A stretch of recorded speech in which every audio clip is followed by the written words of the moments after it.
Magandang araw po sa inyong lahat. So ngayong araw po na to, ipapakita ko po sa inyo kung paano ko po lilinisin itong makina nitong aking sasakyan. Mula po sa ganito hanggang sa ganito po kalinis.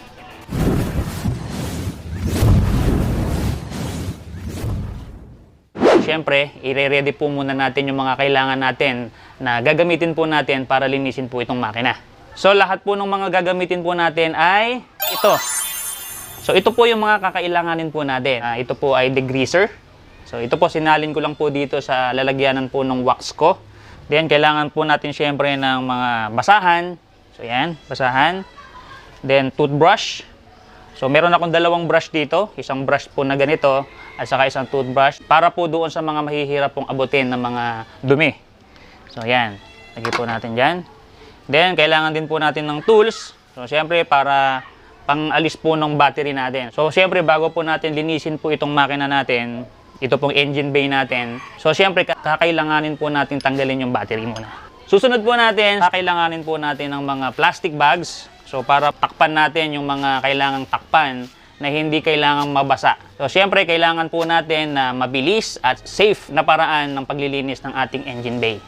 So, ang una muna po nating step na gagawin ay ito po, gagamitin po natin itong brush. So, ang gagawin natin muna, syempre, kailangan muna nating tanggalin yung mga dumi o yung mga alikabok sa pamamagitan nito dahil sigurado namang matatanggal muna nitong mga gamit natin na to yung dumi. So, hindi na muna tayo pupunta kagad doon sa tubig kasi syempre, iniingatan nga natin itong makina natin.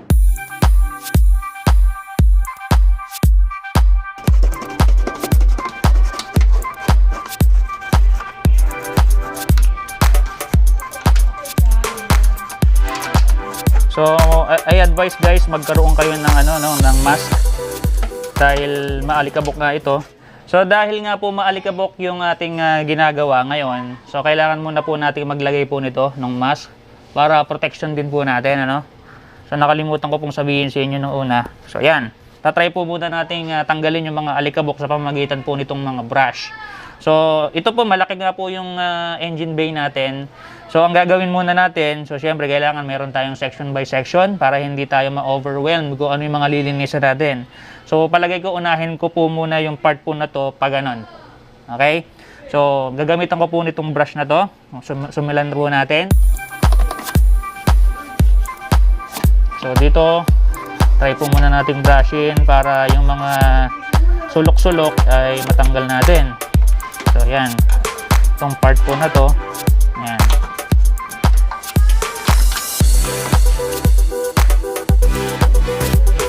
So, yan. Lilinisan po natin.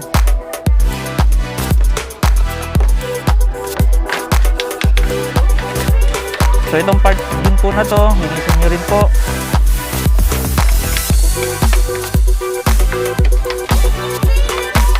Yan, makikita po ninyo yung alikabok ay talagang maalimbuka.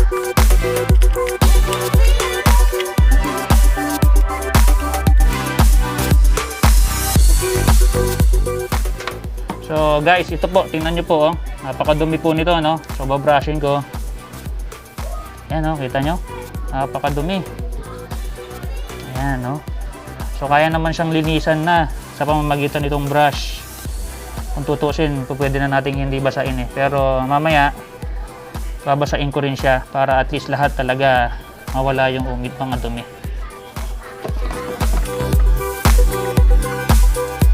So, ingat lang. So, syempre, ayaw nyo po na magkaroon po ng mga loose na mga parts po dito.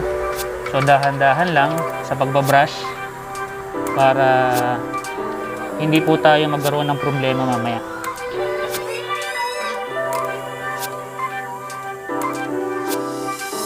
So, yan. Kung mapapansin ninyo, medyo okay na. Part po na to. Ayan. So, kanina masyadong marumi. So, ito naman po. Tagal naman tayo.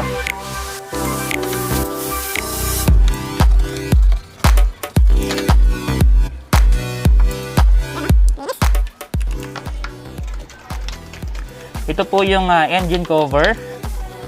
So, mamaya tatanggalin ko din po yan dahil lilinisin ko yung ilalim.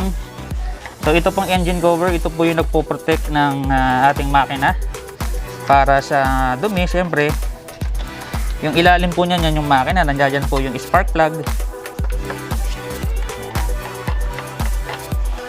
So, nakikita niyo yung mga alikabok, ano? Maalimbo ka talaga.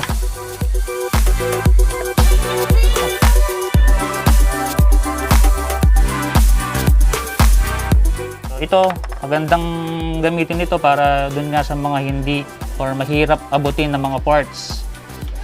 So, yan po yung gamit natin dito sa brush na to. Kasi, as much as possible nga, ayaw ko nga magbasa ng part po na to dahil syempre, kahit sabihin po ng mga sabihin po nung nasa kasa na selyado po lahat ito, eh mas maganda pa rin po na nag-iingat tayo.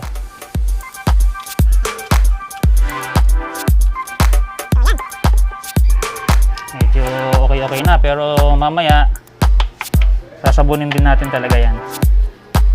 Okay. So, ito naman po yung ABS.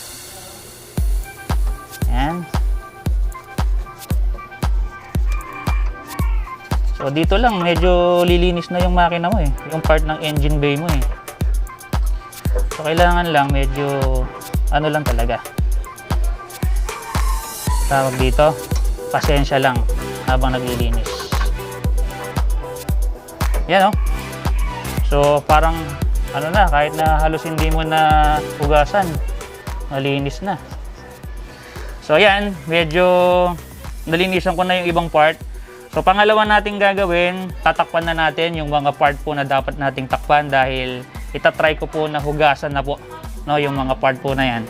So, unang-una po natin gagawin, yung step 2 na gagawin natin, ay tatanggalin po natin itong battery. So, itong battery po na to ay tatanggalin natin para maiwasan po natin na magkaroon ng short circuit along the way na kapag binabasa po natin yung mga some part po dito. So yan, tatanggalin na po natin yung battery. So kailangan po natin ng legis na llave para matanggal.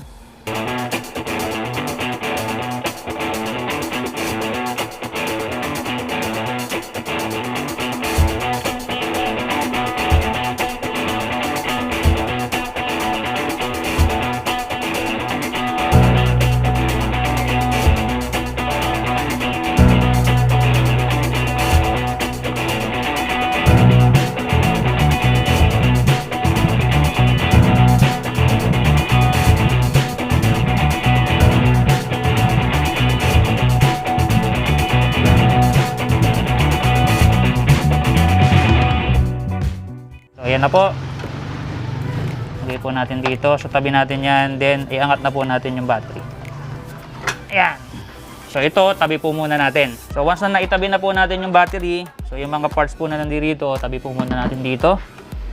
So, ayan. So, ngayon, malaya na po kayo makapaglinis. So, tatanggalin ko po itong engine cover. So, ito po yun. Ayan. Kaya, angat nyo lang po yan. Tapos, angat. Ayan. So, ito po yung engine cover. Tapos, ito pong pipe po na to. Nakakonekta po dito sa filter na to. So, yan po yan. So, kung makikita po ninyo, nandito po sa ilalim yung spark plugs. So, 1, 2, 3, at saka mga wirings. So, lahat po yan, susubukan po nating takpan. Although, silyado po yan, pero syempre, nagsisigurado po tayo na hindi po mapasukan ng tubig yung mga electronic part po niyan. Una ko pong tatakpan yung ABS. So, ito. So, yan. So, importante ay matakpan talaga natin siya. Sunod ko pong tatakpan dito, yung pong alternator. So, ito pong part na to, itong alternator.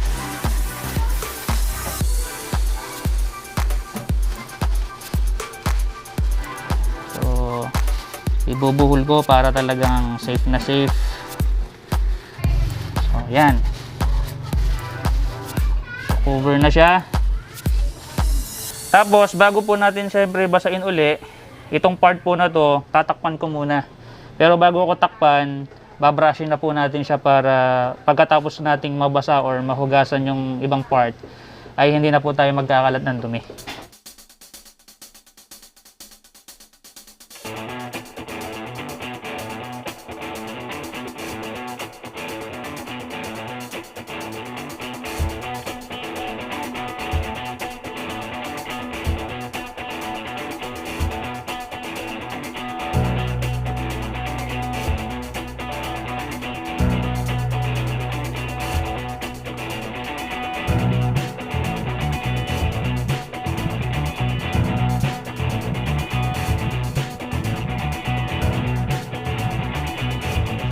for the meantime, takpan muna po natin yan.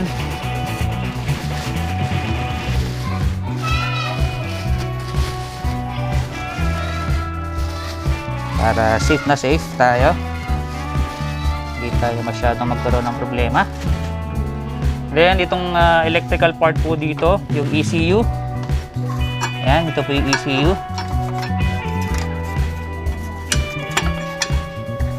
So, linisin na po natin. Saka natin anuhan mamaya.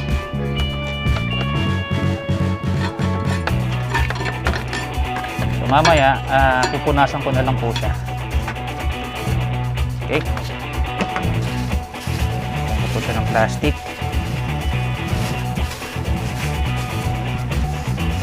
So, yan.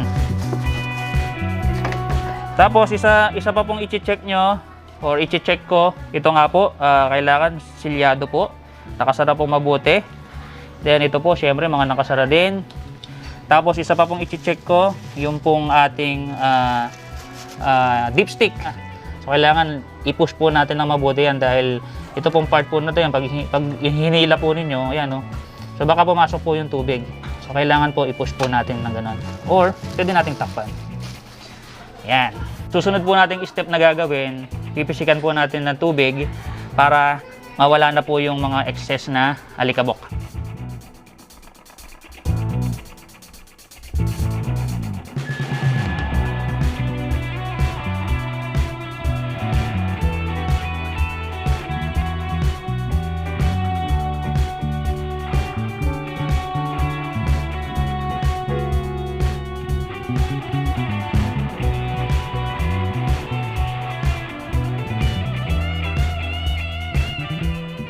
So, para madali po nating matanggal yung mga grease at saka yung mga alikabok, tutulungan po natin ito ng degreaser. So, pipisikan po natin yung lahat ng part.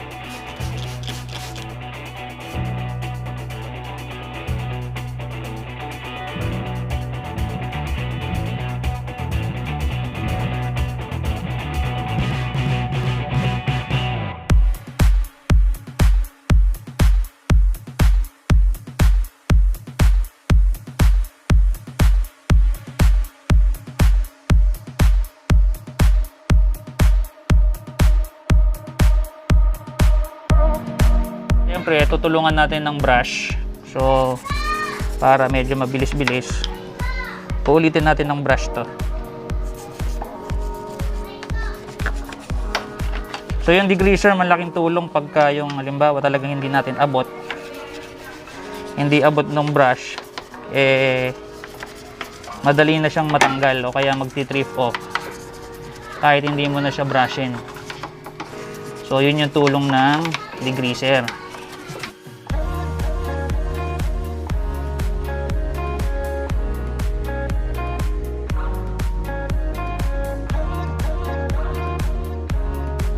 A few moments later. So yun po, habang pine-penetrate po natin yung degreaser, inano ko na po, brinash ko na po yung ibang part po na possible na mahirapan po yung degreaser. So kumbaga, brinash ko na po yung iba, pinunasan ko na po yung iba. So ngayon po, i-ano na natin, i-rinse na po natin, kumbaga babalawan na po natin ng tubig. So ayan, mapapansin nyo, meron akong basahan dito, pinunasan ko na po yung ibang part na yan. So ayan, hugasan na po natin. Pati rin pong part na to, ni-rinse ko na po yan.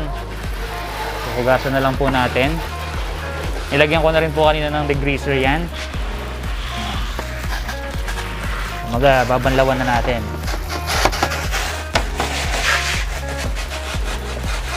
Ayan. So mamaya, kung may mga natira pa pong mga dumi sa ibang part, doon na lang natin ulit pupunasan.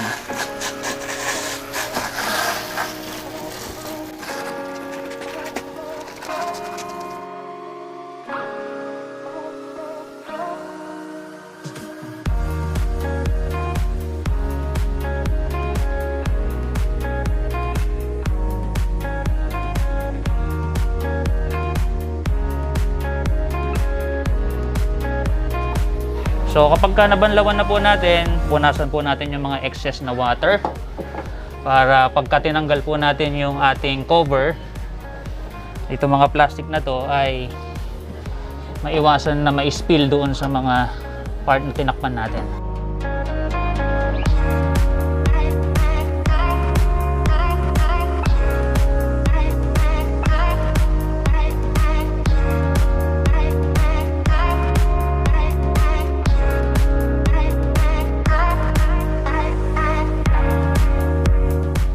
Okay, so tatanggalin na po natin yung mga cover. So unti-untihin natin dito. Ayan.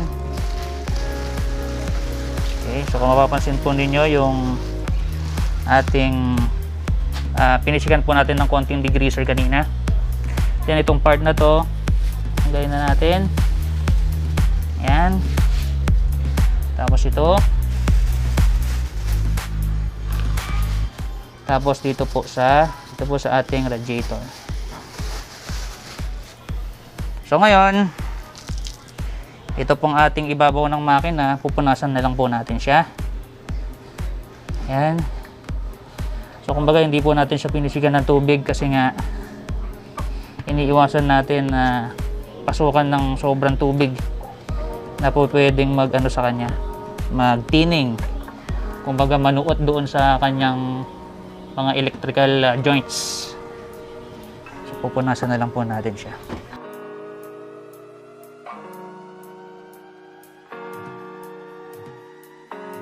So, ito po yung itsura nung halos kakabanlaw natin na makina. So kung mapapansin niyo, medyo mas malinis na po siya kaysa kanina. Yan.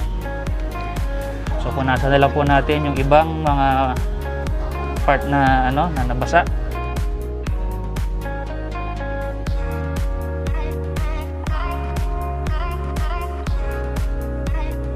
So ito po yung radiator, pupunasan na lang po natin.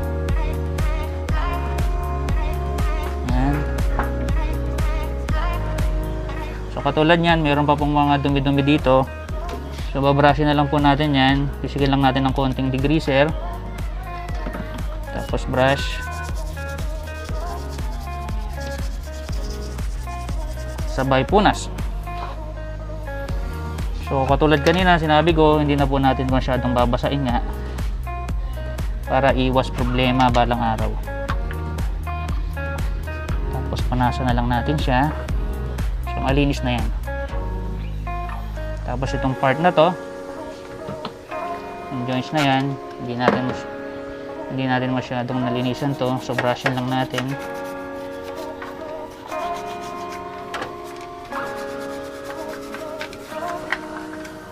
Tapos punas.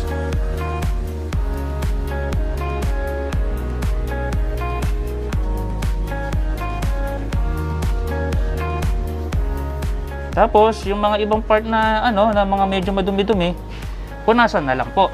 After ko po napunasan lahat po ng part na hindi po natin binasa kanina. So yun nga, reminder po, pinunasan ko po ng basahan. Then yung iba naman ay pinishikan ko po ng degreaser sabay gamit ng brush, parang ganito. Ayan. Tapos ibinash ko po ng ganyan. Tapos sabay punas. So yun po yung ginawa ko po dun sa part po na iniiwasan po nating mabasa.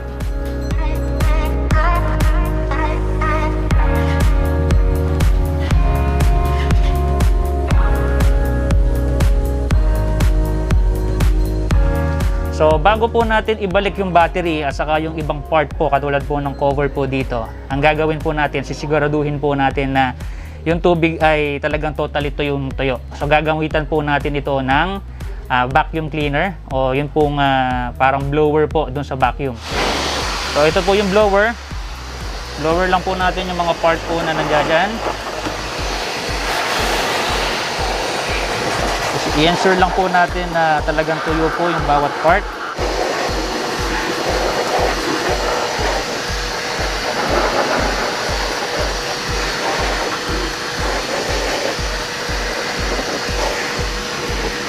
Yan. So yung mga sulok-sulok po sa ilalim. Ayan, itong part na to. Dahil ito yung mga, nandirito po yung mga electrical parts.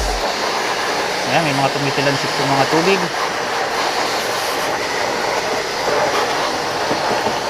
Lalo na doon sa part na yon, electrical part.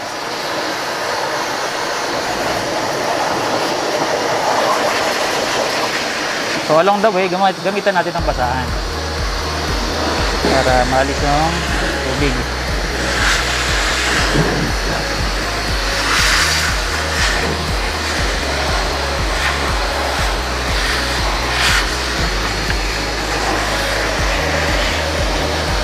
Ayan, makikita natin yung mga part na medyo hindi na punasan mabuti.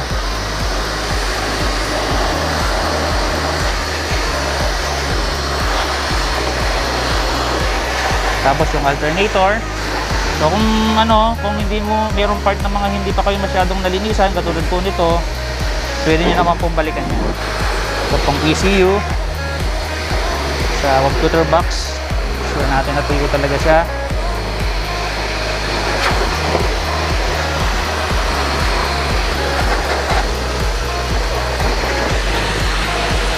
Tapos dun sa part na yon, dito sa makina, sa ilalim,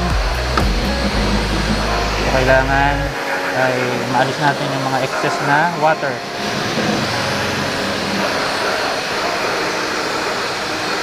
Along the way, makikita po ninyo yung mga hindi nyo napunasan.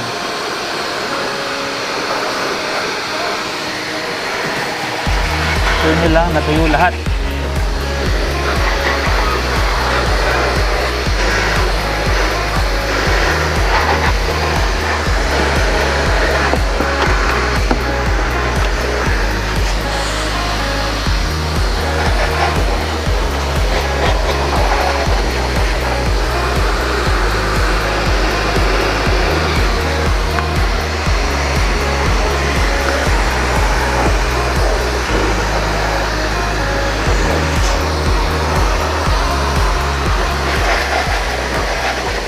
So, although hindi natin to binasa, i-ensure lang natin na tuyo siya kasi baka mamaya natilansikan po ng tubig, hindi natin alam, hindi natin namalayan.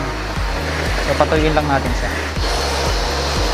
Balikan lang uli natin para masigurado natin, para in case man ay hindi tayo magkaroon ng check engine.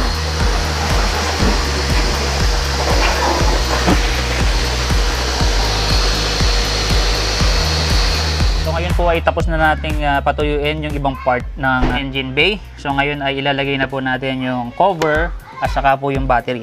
So ito po. Ilagay ko na siya. Okay.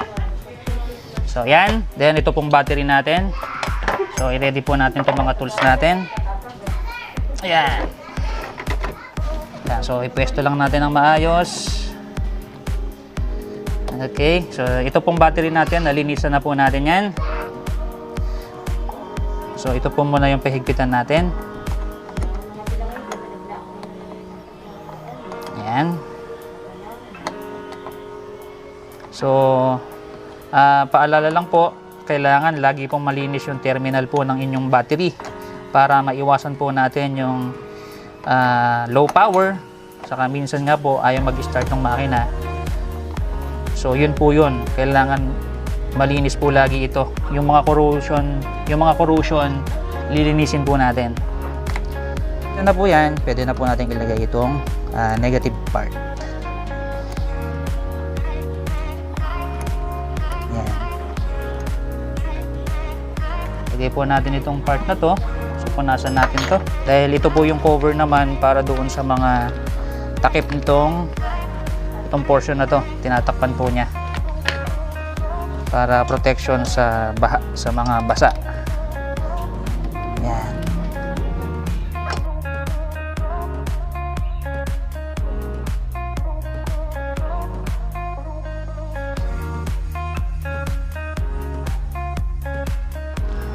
So after natin maikabit itong battery at saka itong cover, so that's the time na po pwede na po tayo maglagay ng wax para kumintab naman po yung ibabaw ng ating engine bay. So reminder po, no, yung ibang part po na to po pwede nyo pong pisikan itong wax po natin. Iwasan nyo lang pong malagyan po ng wax itong part po na to, itong belt po na to. So iwasan nyo pong malagyan po ng wax ito pong part po na to. Itong belt po dito, yung nagko-connect po doon sa alternator at saka po doon sa baba. Ang mangyayari po dyan, siyempre, pagka may wax po niyan, ito pong wax, dudulas. So magkakaroon ng slippage. So iwasan nyo pong mapisikan po nitong wax po na to. Kung ano man po yung wax po na gagamitin po ninyo. So itong wax po na ginagamit ko na to is liquid wax. Ito po yung pure wax kung makikita po ninyo. So pwede naman kahit anong wax. Depende po sa inyo kung ano po yung prefer po ninyo. Pero ito po pwede na rin to. So ayan na po. Tingnan nyo po yung final po natin na ginawa. So ayan, mayroon na pong wax. So medyo ayan, makintab na, maganda na. So ayan. So yan po yung paraan ko kung paano po ako maghugas ng ating engine bay. So yan na po, ang itsura. So kung nagustuhan nyo po itong video na to, huwag nyo pong kakalimutang pindutin yung subscribe button at huwag nyo rin pong kakalimutang pindutin yung bell button para kung may mga bagong videos po na katulad po nito ay mapanood mo kaagad. So hanggang dito na lang po. See you on my next video. Bye bye!